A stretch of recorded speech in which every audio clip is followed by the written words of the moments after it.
ಒಬ್ಬ ಇಡೀ ನಮ್ಮ ಜಿಲ್ಲೆಯ ಜವಾಬ್ದಾರಿ ಇರ್ತಕ್ಕಂಥ MP ಅವರು ಇಷ್ಟು ವರ್ಷ ನಾನು ನೋಡಿದಾಗಿಂದ ಇಷ್ಟು ವರ್ಷದಿಂದ ಲೋಕಸಭಾ ಸದಸ್ಯರನ್ನು ಅನೇಕ ಜನಗಳು ನಾನು ನೋಡಿದ್ದೀನಿ.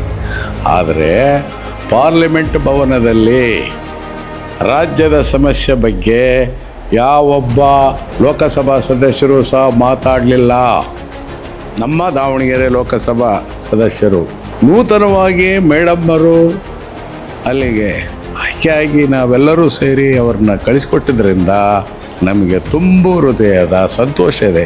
ಯಾಕೆಂದರೆ ಪ್ರತಿಯೊಂದು ಪಾರ್ಲಿಮೆಂಟಿನಲ್ಲಿ ನಡೀತಕ್ಕಂಥ ಸಂದರ್ಭದಲ್ಲಿ ಮೆಕ್ಕೆಜೋಳದ ಕಾರ್ಖಾನೆಗಳನ್ನು ನಮ್ಮ ದಾವಣಗೆರೆ ಪ್ರಾಂತ್ಯಕ್ಕೆ ಬರಬೇಕು, ಅಡಿಕೆ ಬೆಳೆಗಾರರ ನಷ್ಟಕ್ಕೆ ಧಾವಿಸ್ಬೇಕು, ಭತ್ತದ ಬೆಳೆಗಾರರ ನೀರಿನ ಸಹಕಾರಕ್ಕೆ ಧಾವಿಸ್ಬೇಕು.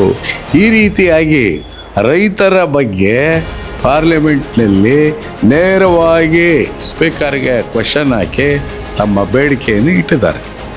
ಇವರ ಒಂದು ವಿದ್ಯೆ, ಇವರು ಒಬ್ಬ ವಿದ್ಯಾವಂತರು ಡಾಕ್ಟ್ರು ಆಗಿರೋದ್ರಿಂದ ಸ್ಪಷ್ಟವಾಗಿ ನೇರವಾಗಿ ಸ್ಪೀಕರ್ಗೆ ಪಾರ್ಲಿಮೆಂಟ್ನಲ್ಲಿ ಕ್ವೆಶ್ಚನ್ ಏರ್ಸ್ನಲ್ಲಿ ಸರಿಯಾದ ರೀತಿಯಲ್ಲಿ ಕ್ವೆಶ್ಚನ್ ಹಾಕಿದ್ದಾರೆ.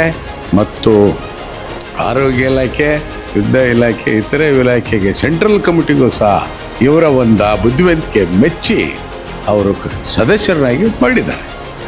ಇಂಥ ಒಂದು ಸದಸ್ಯರು ನಮಗೆ ದಾವಣಗೆರೆಯಲ್ಲಿ ಸಿಕ್ಕಿರೋದು ನಮ್ಮ ದಾವಣಗೆರೆ ಜನತೆಯ ನಿಜವಾಗಲೂ ಪುಣ್ಯ ಅಂತಂದು ನಾನು ಈ ಸಂದರ್ಭದಲ್ಲಿ ಹೇಳೋಕ್ಕೆ ಬಯಸ್ತೇನೆ.